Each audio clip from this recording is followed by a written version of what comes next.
Hello, hi, welcome once again to M5's new English language learning program. Let's speak English. I'm Gav Duncan and I'm here on your TV screen to help you learn English. Now, are you sitting comfortably? Yes? Good. And are you ready for today's lesson? Yes? Good. Okay, well, let's learn English together. Today's lesson is the 31st lesson. Imagine that. We've been learning English together for 30 lessons. 10 lessons ago was lesson 21. Then came lesson... what? That's right, lesson 22. And how do we write 22? Do you remember? Yep, that's right again. We take the number 20, add a hyphen, and then add 2. It's the same with all the numbers from 20 to 100. You remember, don't you? So, after 29, what number comes next? That's right, 30. And what are the numbers between 30 and 40? 31, 32, 33, 34, 35, 36, 37, 38, and 39. And how do we spell them? Correct! We take the number 30, add a hyphen, and then add a number between 1 and 9. Easy! Okay, now, back to lesson 31. Do you remember what we learned last week? Last week, we learned about the present simple. We learned some new verbs, and we learned that the spelling changes for the third person singular. Do you remember? Most verbs change in the third person singular by adding an S. If the verb ends in vowel plus Y, then we also add an S to the third person singular. If the verb ends in consonant plus Y, we change the Y to IES for the third person singular.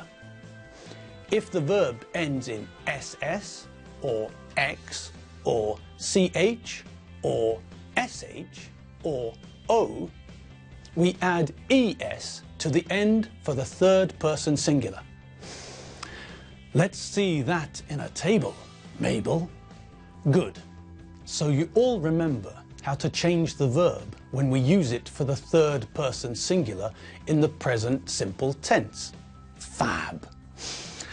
Now today we're going to have another look at nouns. Nouns. Do you remember nouns? Of course you do. Nouns are words which tell us what something is. A cat, a dog, a hotel, a girl. These words are all nouns. Now today, we're going to look at countable and uncountable nouns. Now, do you remember and un? Good. What do and un mean? That's right, they mean one. We say, I've got a car, not I've got one car. We say, she's a woman, not she's one woman. We say, he wants an apple, not he wants one apple. Good. Now, when do we use and when do we use un? Correctamundo. We use un before a vowel and before a consonant. And which letters are the vowels? That's right. A, E, I, O, and U. And which letters are the consonants? That's right again. The consonants are B, C, D, F, G, H, J, K, L, M, N, P, Q, R, S, T, V, W, X, Y, and Z. Fantastic. Now, which do we use with these words? Or un? Apple, an apple. Banana, a banana. Cabbage, a cabbage. octopus, an octopus. Canoe, a canoe. Minute, a minute. Hour, an hour. University, a university. Hang on a moment. What happened there? An hour and a university? What? Now, hour and university are different. Listen to the way we say them. Hour, university, hour, university. When we say hour, we don't pronounce the H at the start of the word. So the word sounds like hour. So it sounds like the first letter is a vowel, so we use un, not a, with hour. With university, when we say the word, we pronounce it with a y as the first letter. We say university, not university. So it sounds like the first letter is a consonant. So we use a, not un, with university. Okay, OJ. So, back to the idea of countable and uncountable. Now, in English, nouns can be countable and uncountable. If we can use numbers with a noun, then it is countable. A car means one car, so we can count it. 3 children, 24 elephants.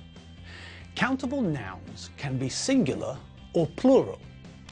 Look at the examples above. A car is singular, 3 children is plural, and 24 elephants is also plural. When we use singular nouns, we always need a or an. We say, my dad has a car, never my dad has car.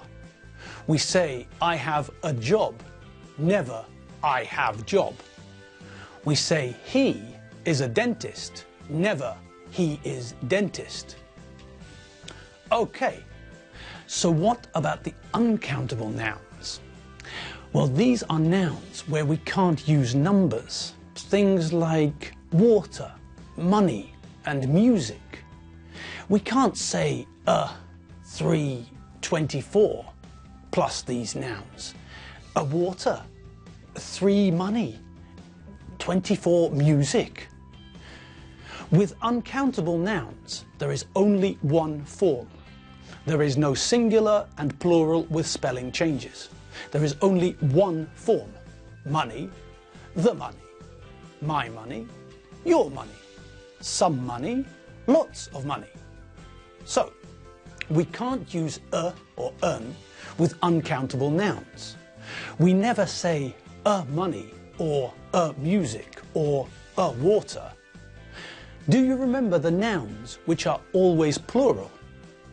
Do you remember the list from lesson 11?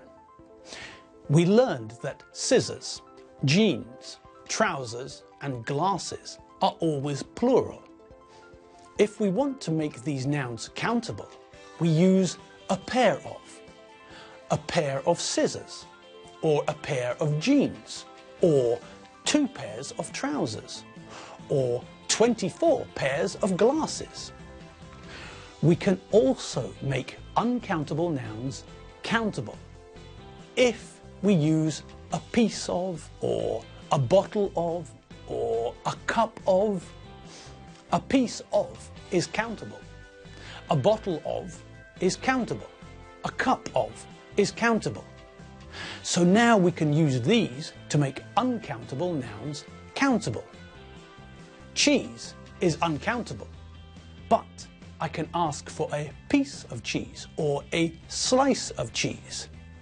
Water is uncountable, but I can ask for a bottle of water or 2 glasses of water. Coffee is uncountable, but I can ask for 24 cups of coffee. Here are some other things we can say to make uncountable nouns countable. A bowl of, a piece of, a carton of, a bottle of, a can of, a bar of, a game of. So, rice is uncountable, but we can count a bowl of rice. Cheese is uncountable, but we can count a piece of cheese. Milk is uncountable, but we can count a carton of milk. Beer is uncountable, but we can count a bottle of beer. Soft drinks are uncountable, but we can count a can of Fanta, or Coke, or Pepsi. Soap is uncountable, but we can count bars of soap. Tennis is uncountable, but we can count a game of tennis. Right. Look at the following pictures and decide if the noun is countable or uncountable. If it's countable, we also have to decide if we need a or an. Cheese, sand, a car, a toothbrush, a computer, a telephone, water, blood, chocolate, coffee, a cup of coffee, spaghetti, a bowl of spaghetti.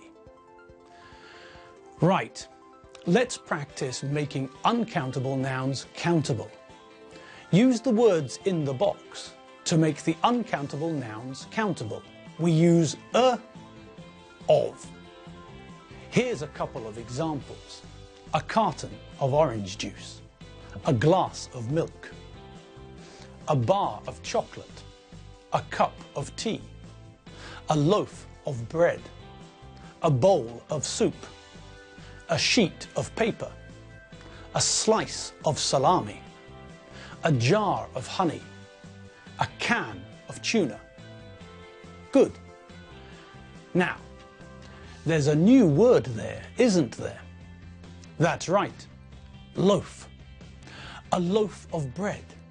Well, what's a loaf of bread? A loaf of bread is bread we buy in one piece. When we take the loaf of bread home, we slice it and eat it. But when we buy it, it is one loaf of bread. What else was in the list? Well, a cup of tea is easy. A bar of chocolate is also easy. A bar is the idea of a brick shape. So we could have a bar of soap, or a bar of chocolate, or a bar of gold. We know what a bowl is, so we know what a bowl of soup is, don't we? A sheet of paper is easy. We put sheets of paper into the printer. When we print something, we print onto sheets of paper.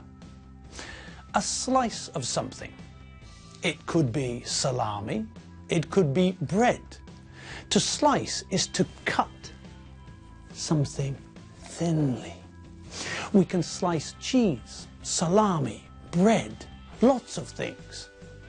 If we have one cake and 6 people, I cut the cake into 6 slices. And what's a jar?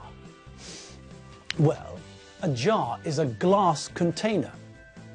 Normally we store things like honey or jam in glass jars. And a can? Well, a can is a metal container. What comes in cans?